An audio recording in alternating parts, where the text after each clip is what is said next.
আসসালামু আলাইকুম, সবাই কেমন আছেন? আশা করছি খুব ভালো আছেন। তো আজকে আমাদের বাড়ির সকালবেলা একটা সমস্যা হয়েছে, যে সমস্যাটা আসলে কারো সামনে বলার মতো না।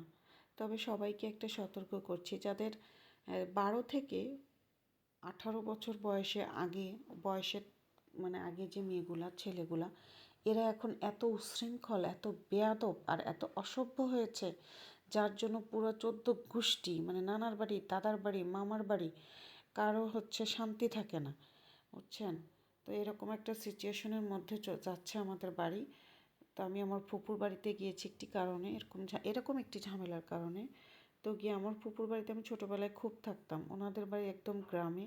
ওনার ঘরের সঙ্গে পুকুর এবং মাঠ, বিস্তর মাঠ, এত সুন্দর সবুজ চারপাশটা। একসময় ওই শ্যালো মেশিনটা দেখে মনে হচ্ছিল গিয়ে লাফ দিয়ে গোসল করি, কিন্তু আমার একটুতেই ঠান্ডা লাগে। এই যে এখন যে পাশটা দেখতেছেন, ছোটোবেলায় এপাশে বিশাল বিশাল আম গাছ ছিল, এত খেলতাম আমরা। বেশি না, জীবনটা আজ থেকে 20 বছর আগে লাইফে চলে গেলে অনেক মজা হতো। এটা আমার ফুফাতো ভাই, ও ফোন চাপতেছে। পুকুরে পানি নেই, এটা ছোট্ট একটা পুকুর। যেহেতু আমার পুকুর বাসার পানিতে আয়রন, এই জন্য তারা পুকুরে গোসল করলে, প্রায় সব বাড়িতে এরকম ছোট ছোট একটা করে পুকুর আছে, যেখানে পরিষ্কার মানে স্পেশালি গোসল করার জন্যই প্রত্যেকটা বাড়িতেই ওই অঞ্চলে পুকুর আছে, প্রায় সব বাড়িতে। তো উঠানের ভিতরে আসলাম, আসার পরে সবাই আমাদের বাড়ির গল্প করতেছে। আমার এক ফুপা, আমার আরেক ফুপু, তারপর আমি যে ফুপুর বাড়িতে আসছি, ফুপুর ননদ মানে আমার ফুপু, আমার চাচি, এই সুন্দরী আমার ফুপু, উনি খুবই আপসেট, ঝামেলায় আছে। আমার ফুপুর 5টা ননদ, তারা মাসাল্লাহ সুন্দর এবং তারা এত ভদ্র।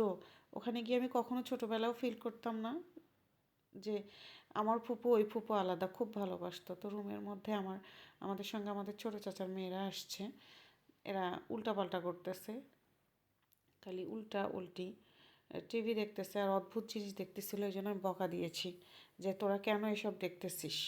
তো আমার ফুপু যেহেতু আজকে মানে আমি যখন ভিডিওটা করতেছি ওই দিন রাত্রেবেলাই চলে যাবে, তারা অন্য জায়গায় থাকে, মানে আমার ফুপা ডিফেন্সে, তারাও চলে যাবে।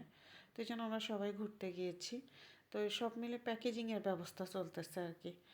তো আমি আমার বোনকে বলতেছি যে তোমার ইকুরিয়ামটা আমাকে দিবা, বলতেছে না, ওইটা আমি নিয়ে যাব আমার সঙ্গে।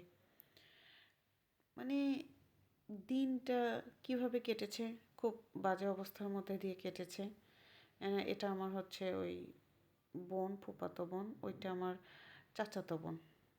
ওর নাম আয়েশা, খুবই কিউট, খুবই সুন্দর করে কথা বলে। আর আমার ফুফাতো বোনের নাম অন্বেষা।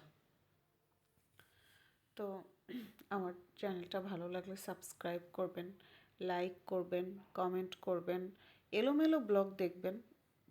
প্রত্যেকটা ভিডিও, যারা ভিডিও বানায়, প্রথম অবস্থায় কারো ভিডিওই সুন্দর লাগে না। তো ভালো থাকবেন। আল্লাহ।